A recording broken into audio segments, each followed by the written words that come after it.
Hey freshmen, are you bored? Nothing to do at loose ends? Well, I've got some help for you.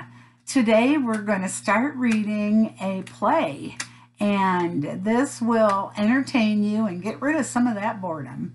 The play we're going to read is called The Miracle Worker.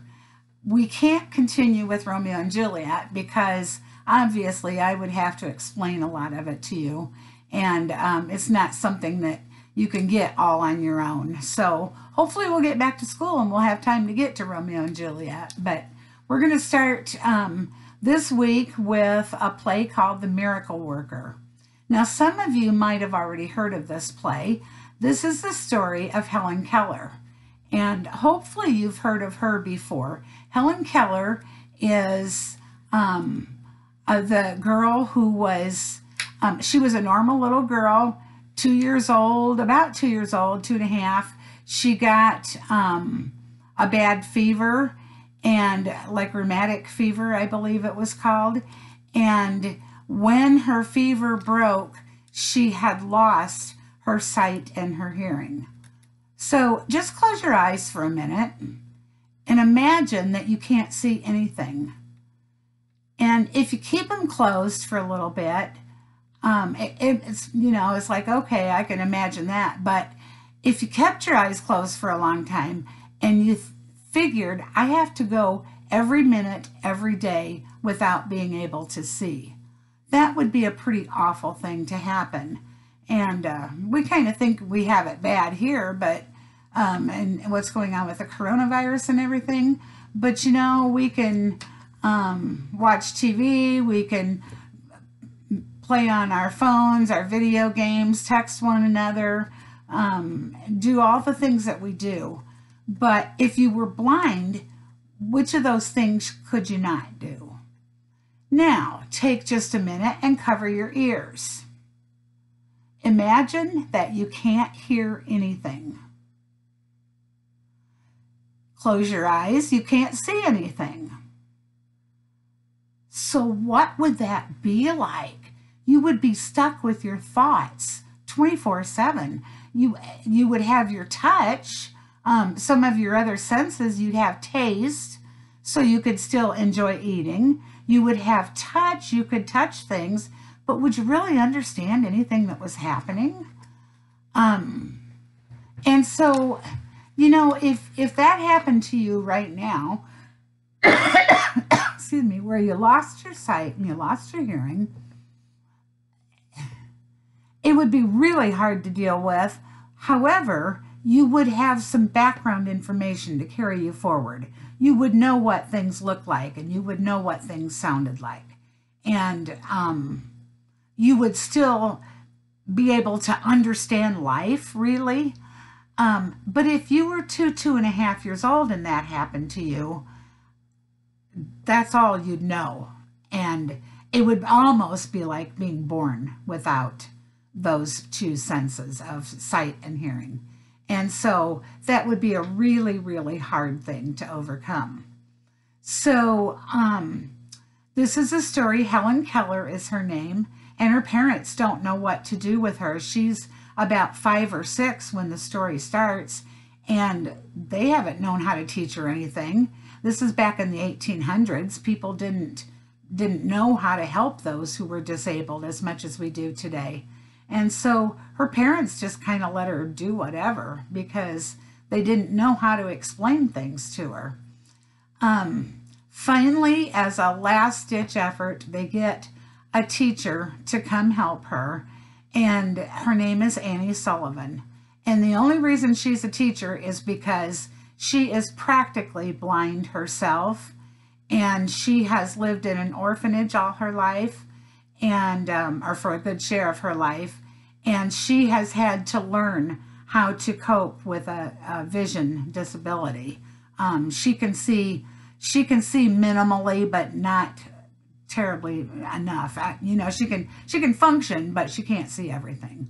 So she is basically young, like 17, 18 years old, and she goes to try to teach Helen how to understand what's going on in the world around her. And so that's what this play is about. Now, the first thing I want you to do is to read page 215 in your textbook, and this tells you about drama. Drama is a story that is meant to be acted out in front of an audience. And so in our book, this isn't written like a story, it's written like a play. Drama will have, and those of you who've done theater before will know this, you have a script and you have stage directions. I'm sorry, forgot the word. You have stage directions that tell you where to go and what kind of props need to be there, things like that. As you're reading this play, be very careful that you read those stage directions. They are just as important as anything else. And actually, the stage directions are going to help you understand new locations where the characters are, whether it's morning, afternoon, evening, things like that. So the stage directions are really important. Make sure you don't skip over those. So for the first assignment, I'd like you to read pages 215, 216, and 217. And 217 is one of those pages that asks you to actively read, and we've talked about some of these things where you imagine yourself being right there in the action, and some of the things we do when we annotate a story, which please, as you read this play, annotate, get some little note cards and stick them in there. Excuse me. If you have questions you can ask, comments to make, if you think something is worded beautifully, whatever, something that will point out who characters are and what the setting is, things like that, those are important. And so those can jog your memory as you go through the whole play, and so you can remember what's happening easier and understand it easier. But so one of the things that we do, we make predictions. We've done that before. What do you think is going to happen next? Those kind of things. So that's what page 217 tells you in your textbook. And then page 218 tells about the protagonist and the antagonist. And this is kind of interesting for this story. Oh, and I just lost the page. Hold on a minute. Okay. The protagonist is the central character of the story. And the protagonist is usually involved, well, is always involved in a conflict of some kind. And that's either with, and you know all about conflicts, between, within himself or herself, between two characters or more, between the character and God, conflict with nature, all those different kind of conflicts you've checked on before. The antagonist is the one that the other character has a conflict with. So here's an interesting story for you, or an interesting question for you.